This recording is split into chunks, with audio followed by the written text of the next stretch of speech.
What's going on, guys? Welcome back to I Got Next. Video today is going to be about how the New York Knicks ruined a rebuild that really could have worked for them. As a Knicks fan myself, this is very disappointing because Knicks fans really trusted the Knicks to build through the draft, but instead they threw it all away for a miscalculation that just was a complete failure and we're still suffering for it. So let's get right into it. Our story begins in 2017 after a horrendous season. The Knicks could barely win 30 games with a veteran roster, so they decided to destroy the whole entire team. They started by firing Knicks president Phil Jackson and to trade away New York Knicks legend Carmelo Anthony, receiving a very healthy package in return with players like Enes Kanter, who were beloved here, loved being in a New York Knicks spotlight, and really embraced being a New York Knick. Doug McDermott, who later got traded for Emmanuel Mudiay, and a second-round pick that we used to pick Mitchell Robinson the following season. But the big question was, how could Kristaps Porziņģis lead the team now that Carmelo Anthony is out of town? And to answer that, the first few months of the season was honestly some of my most memorable times watching the Knicks, and that says a lot. The New York Knicks really were going off. Kristaps Porziņģis was putting on a complete show. First few months of the season, he was averaging over 30 points a game. Every game you wanted to see what Porziņģis could do next. The Garden was absolutely rocking. Every player was playing amazing, and we really had hope for the New York Knicks. We finally got rid of that veteran team that was going absolutely nowhere, and we had a young team we really had hope for. We could build off this team, and it was really working. We looked like underdogs. New York loves underdogs. The atmosphere in the Garden was absolutely insane, and it just felt like a family. It was a whole bunch of players rooting on one another with the same goal and trying to win, but there was no necessary rush to win because there was very low expectations. Players were coming here. We had guys like Beasley, we had Courtney Lee, Enes Kanter, who was just being a complete beast on the block. But all in all, Porziņģis was the man. Porziņģis looked like an MVP candidate early on. We were nearly a 500 team, which is crazy considering the expectations. Porziņģis was laying up the Garden, and we finally had someone that could blossom into a franchise player. And if we build around this team, we could be a playoff team soon. Of course, stuff does happen, and in February of 2018, Porziņģis tore his ACL, ruining all the hope that we could make the playoffs that season and the following season. But you know, not all hope is gone for New York Knicks fans. If you rebuild this team strong in Porziņģis' absence, he could come back to a way better team and we could win. We start by hiring a new coach. We ended up picking Kevin Knox 9th overall in the draft. Should have been Michael Porter Jr., but you know, that's just me. And we found Mitchell Robinson in the second round. We found Alonzo Trier, who was undrafted, and he was a very, very good spark off the bench. None of these players are all-stars or stars.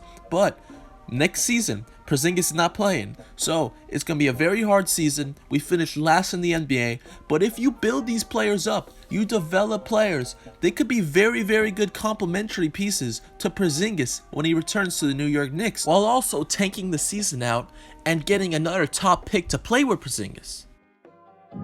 The first thing I did not like personally was David Fizdale's treatment towards Enes Kanter.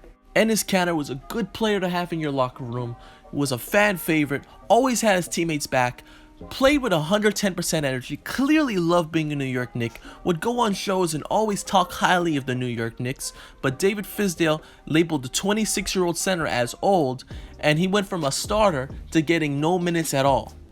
Which is ironic considering that David Fizdale started a 35-year-old at center next season. Nice logic, Fizz. But enough with that smaller stuff, let's get to the elephant in the room on why the New York Knicks got set back about 5 years because of these two morons right here. The reason why the Knicks rebuild was fried, according to Woj, these two morons put Kristaps Porziņģis in trade after trade after trade the entire month of January. 4 reported trades. We don't even know what the accurate number is. It's very funny seeing how the Knicks were trying to make their team better, and the guy that they're trying to trade was the only good player on the entire roster. And the only reason they were even close to 500 the year before. And this is the guy that you're trying to trade? Porziņģis' brother, who also is his agent, found out about this, and Porziņģis went from Knicks golden boy, who was very positive, to effing pissed. Let's look at it like this. Let's say you are a worker and a lot of companies would love to have you. But you hear your boss tell another employee behind your back that he wants to fire you. Are you going to A, just sit there and wait in isolation, knowing that you could be fired or traded at any given moment?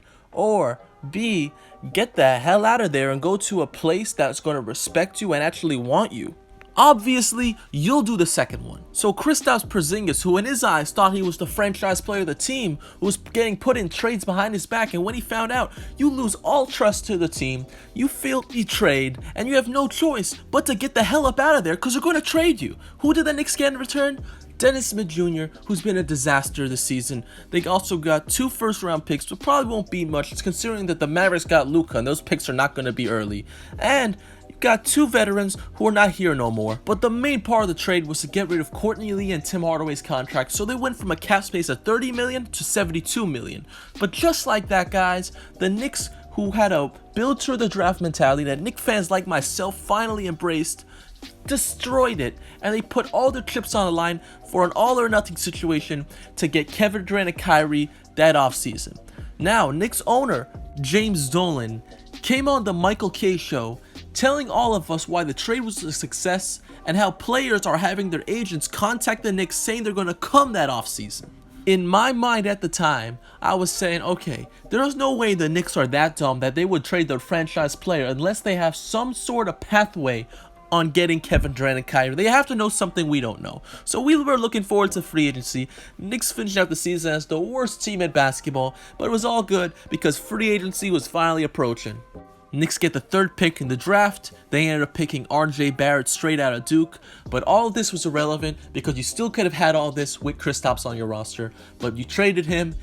All our focus is on getting Kevin Durant and Kyrie this offseason in a make or miss, all or nothing, and if it doesn't happen, then we completely fail the trade and we just set this team back 5 years. Just when you think this team can't look any more dumb, they do, and like love, find a way because they trade Porziņģis, and KD and Kyrie sign with the crosstown rival Brooklyn Nets, and DeAndre Jordan, a guy they got from the Porziņģis trade, signs there as well, forcing the New York Knickerbockers to get a whole bunch of free agent rejects. And just like that, guys, the Knicks go from a young, happy, positive team into a gloomy, veteran, every man for themselves team. And I'm serious when I say that. This team was pretty much unwatchable the entire year. It went from a nice team that had teamwork, everyone's rooting for one another, to everyone man for themselves, all selfish, just trying to put up stats for themselves so they get a higher contract the next year. This team had showed no effort. We find out that David Fizdale is not a coach, more of a hype man and LeBron James' former jockstrap holder. I mean, this team was pathetic. You look at this, come on. This is the product the Knicks gave us, and they're trying to pretend like everything's okay. We had veterans playing instead of young players. We had veterans trying to call for ISOs. What if we were not this dumb? What would happen if we didn't make this horrible miscalculation? What would we be right now? Right now, we would have a front court of Kristaps Porziņģis and Mitchell Robinson catching lobs, defending the paint. I mean, could you imagine these 2 defensive monsters? Would anyone be scoring on this front court right now? You would have had KP stretching the floor. Mitchell Robinson could play down low, getting rebounds. Nice, could have probably had Enes Kanter off the bench or whatever. RJ Barrett as the second option, developing as Porziņģis' sidekick, almost like a 1-2 punch. I think RJ would excel in that situation, and he would not have the tremendous pressure of carrying a franchise, especially in the New York City market. You still would have had about $30 million instead of that ridiculous $72 million to get players like Marcus Morris and other key players to either start or help the team win. But instead, Kristaps Porziņģis is out in Dallas, absolutely killing it right now, averaging 19 and 10 in his first season back after his ACL tear. If he was with the Knicks right now, we'd be a playoff team, getting better every season with a young core. RJ Barrett's a second piece, probably adding a first-round pick in a point guard to make our team even better. But instead, Porziņģis just makes the Knicks look more dumb every day. And Tim Hardaway Jr. is really excelling in his role with Dallas. The smaller role he's been taking, he has been playing terrific. But back to reality, this is the New York Knicks. Low IQ players all around the team, veterans, guys who want to play for themselves, not the team. It's just very frustrating seeing how the Knicks had a team that was young and they just mess it all up for this sorry product right now. The only hope right now for Knicks fans like myself is the new Knicks president, Leon Rose. He's a big name guy. He has all the big name players. He's an agent, and hopefully he'll bring one of the stars to come play with the Knicks.